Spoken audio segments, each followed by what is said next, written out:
Les grandes gueules. Tout sur les dessous de l'actu. Ici, l'actu rime avec liberté de ton sur Radio Espace.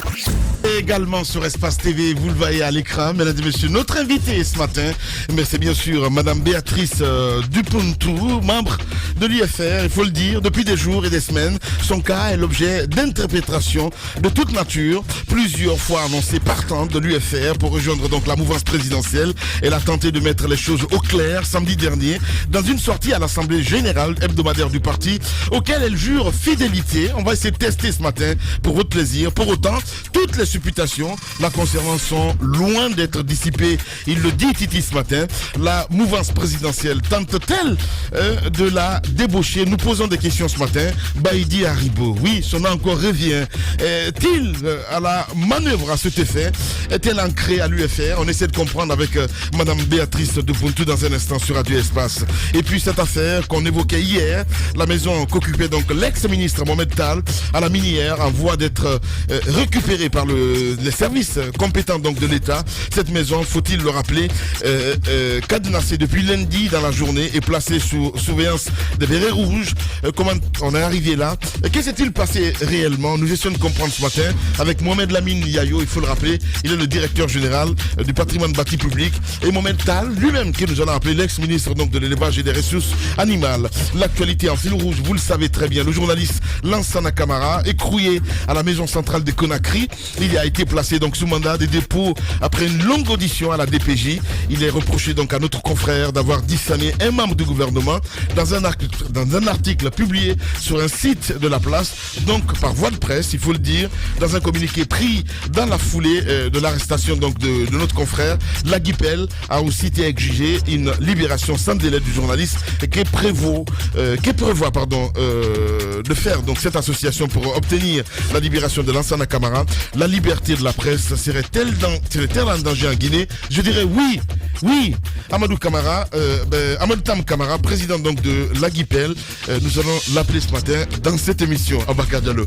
Quelques réactions des auditeurs avant de continuer l'émission évidemment avec Solomon Konaté du côté de l'UFDG qui nous écrit ce matin. Bonjour les grandes gueules, bonjour à vous Lamine. Le pire est un cauchemar, est un dictateur de recourir excessivement donc à la violence au point où elle finit par faire de chaque citoyen un lion arrangé et déterminé donc à défendre nos libertés individuelles et collectives, à sauvegarder notre identité et à préserver notre solidarité menacée.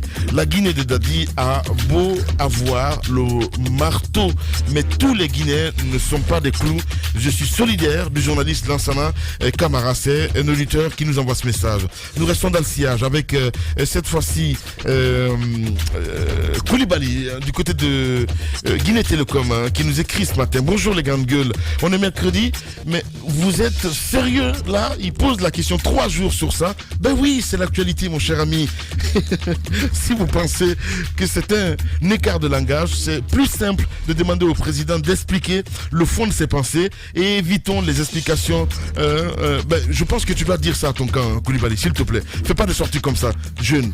Allez, on y va avec cet autre message qui nous parvient du côté de l'UFR. Bonjour les grandes gueules. Depuis 2017, les annonces de financement de ce gouvernement ont atteint plus de 40 milliards de dollars. Pour quel impact il se pose la question ce matin. C'est Moria qui nous envoie ce message. Où en sommes-nous avec les 20 milliards mobilisés en Chine? Cette gouvernance continue à faire endetter donc le pays sans aucun impact réel sur la vie des Guinéens. Les générations futures sont en train d'être sacrifiées au profit d'une minorité. Donc c'est Moria Kaba qui nous envoie ce message. Nous avons donc Béatrice avec nous dans ce studio. Bonjour madame. Bonjour.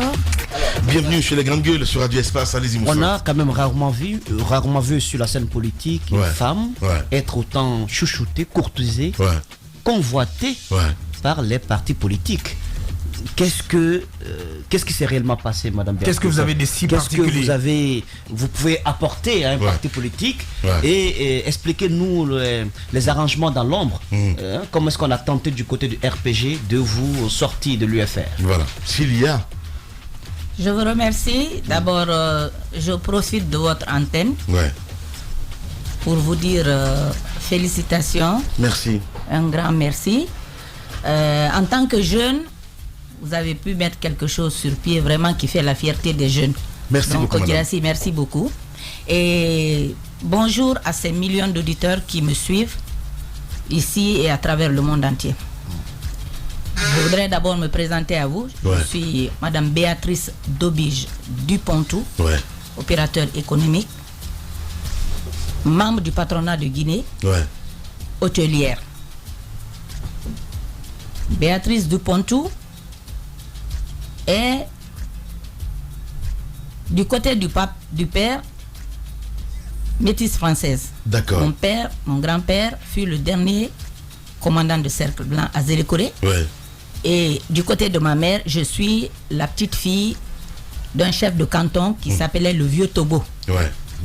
Donc, j'ai des valeurs, j'ai reçu une éducation qui m'a appris l'humilité et je suis chrétienne.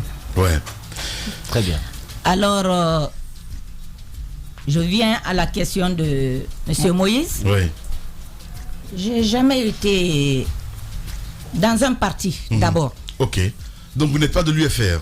Non, je dis, je n'avais jamais été dans un parti auparavant. D'accord. Je veux faire une rétrospective en arrière. Oui. Paix à son âme, le feu président Lansana Conté. Qui était un ami, un intime ami à mon père, parce que mon papa allait faire la chasse dans son village. C'est là-bas ils se sont connus. Ok. Lorsqu'il est arrivé au pouvoir, il m'a jamais demandé d'être dans son parti. Mais en tant que citoyenne, en tant que fille de ce pays, et par amour pour mon pays, puisque j'ai fait l'aventure, j'ai fait la Côte d'Ivoire. J'ai fait 13 ans dans la ville natale de Fouette-Bagnet, à Yamoussoukro. Je lui ai dit, écoute, ça fait des décennies que la forêt vote pour toi à 100%. Je voudrais que tu fasses quelque chose pour donner à la forêt une récompense, pour le récompenser. À qui? Au président Conté? Conté. Il m'a dit, Béatrice, quoi? J'ai dit, tu fais un hôtel. Tu fais un hôtel digne de nom, parce que à l'époque, le seul hôtel qui était là pour recevoir les gens, c'était l'hôtel du Vieux Bakoli. Les grandes gueules. Il m'a dit d'accord, et je lui ai offert 2,5 hectares de mon terrain, puisque mon grand-père était un propriétaire terrien. 387 hectares de terrain, 12 000 pieds de colatier. Heureusement que Dieu m'a confié aujourd'hui, parce que mon père ne vit pas. Paix à son âme. Nous avons investi cela. À l'époque, le ministre Selou était ministre du Transport et le ministre Kassori était ministre des Finances. Pour un coup d'essai, ça a été un coup de maître. Je ne suis jamais rentrée en politique en ce moment. Donc, je suis femme d'affaires. J'aime mon pays, j'aime mon pays, et je sais que je peux servir mon pays n'étant pas dans un parti politique. Le déclic, depuis quand? Le déclic est venu d'où alors, pour que vous puissiez changer cette posture et militer maintenant au sein de l'UFR? Pourquoi avez-vous choisi l'UFR? Alors, le choix de l'UFR, d'abord, le président Sidi Touré a toujours logé à mon hôtel pendant 12 ans. C'est un client fidèle. Voilà. Maintenant, à Zélékoré, maintenant, les grandes gueules. Par CC qui est le maire. L'ancien maire et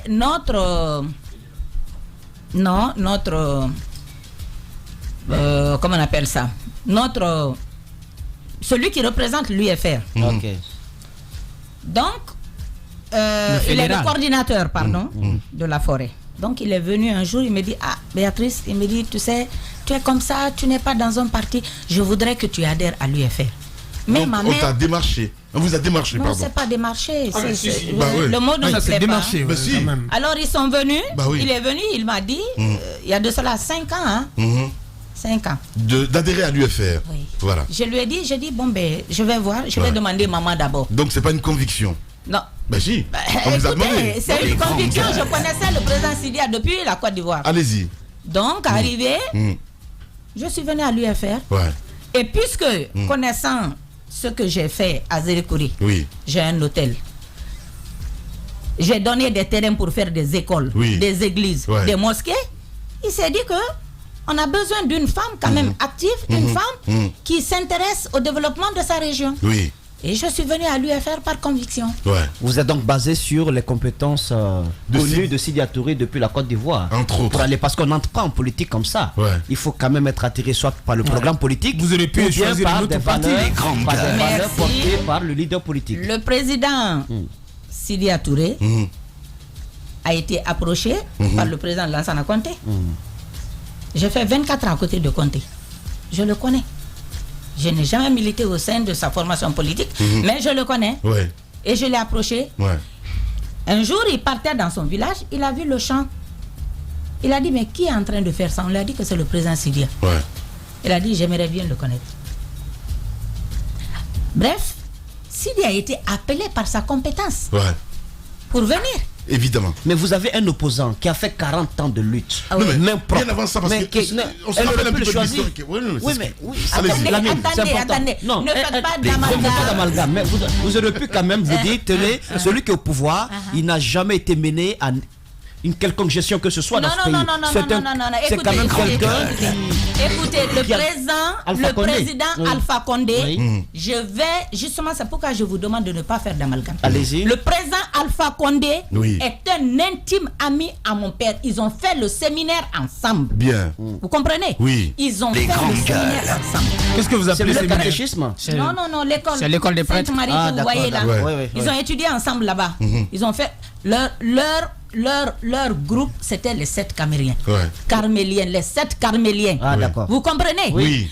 Donc, le président, moi, en 2010, je n'étais pas encore dans un parti. En 2010, la première fois, je savais que c'était un ami à papa, mais très longtemps, on ne s'était pas connus. C'est en 2010, un matin, je suis venu dans le bureau de mon oncle Jean-Marie. Oui. Il me dit, ne bouge pas, je vais te faire une surprise. J'ai dit, ah bon? Il dit oui. Jean-Marie Doré, il faut le rappeler. Il était Premier ministre à l'époque. Jean-Marie Doré. Premier ministre à l'époque. Premier ministre à l'époque. Je viens, on annonce la rentrée du président, le professeur Alpha Condé. Il rentre, il dit, regarde la figure de la petite là, tu la connais? Il dit non. Il dit, regarde, Jean, toi aussi, dis-moi. Il dit, c'est la fille de ton ami Jean Dupontou. Il m'a rappelé. Il m'a fait la bise. Il m'a dit, et ta maman? Je lui ai dit, elle est à Zérikoui. Alors on a parlé. Après les élections, les premières femmes que le président Alpha a reçues chez lui à Madina, il y a des témoins. Il m'a appelé, il m'a dit, Béatrice, lève-toi. Il a dit, vous avez vu celle-là? Elle a un hôtel à Zérikoui. Je voudrais que les femmes se battent aujourd'hui. Il a donné de bons conseils, encourager les femmes. Oui. Et le président Alpha m'a toujours reçu. Il m'a toujours reçu en tant que fille. Mais c'est quoi cette polémique finalement à la fin du compte? Parce que moi, merci. Alors, cette polémique, je vais vous dire. On a vu Baïdi amener le président. Écoutez, avant cela, avant que je tombe malade, le président m'a reçu. Avant que je ne tombe malade, il m'a reçu. Et je crois que c'est 2 semaines après que je suis tombée malade. Vous comprenez? Il est venu me voir, mais c'est normal qu'une fille, une personne que tu considères comme ta fille, tu apprends qu'elle est malade et elle est hospitalisée. Avant ça, il est allé rendre visite à ma mère, à la maison, chez moi à Lambani. Il est venu, il dit, je suis venu te voir, Joséphine. On m'a dit que tu es là depuis 2 ans. Maman a dit, oui, je suis tombée, j'ai cassé la clavicule, je suis là. C'est après que je suis tombée malade. Mais c'est normal qu'il aille me rendre visite. Il n'y avait aucune arrière-pensée politique. Écoutez, il ne faut pas politiser normalement, malheureusement, tout dans ce pays. Une acte humaine. Lamine, je suis désolée quand on veut mettre tout sur le plan politique. Pourquoi Lamine est venu te rendre visite? Non mais je comprends tout ça. Écoutez, le président est venu me saluer à l'hôpital en tant que fille. Et je vais vous dire quelque chose qui m'a beaucoup touché. C'est qu'on ne dit pas, Béatrice. C'est qu'on ne dit pas, Béatrice. Lorsqu'il est venu, c'est qu'on ne dit pas, Béatrice. Il a dit au président, il a dit au médecin. Oui. Le médecin lui a dit, elle ne mange pas, elle ne veut pas manger. Il a dit, ah non, tu vas manger. J'ai dit, non, j'ai pas faim. Il m'a dit, non, tu vas manger.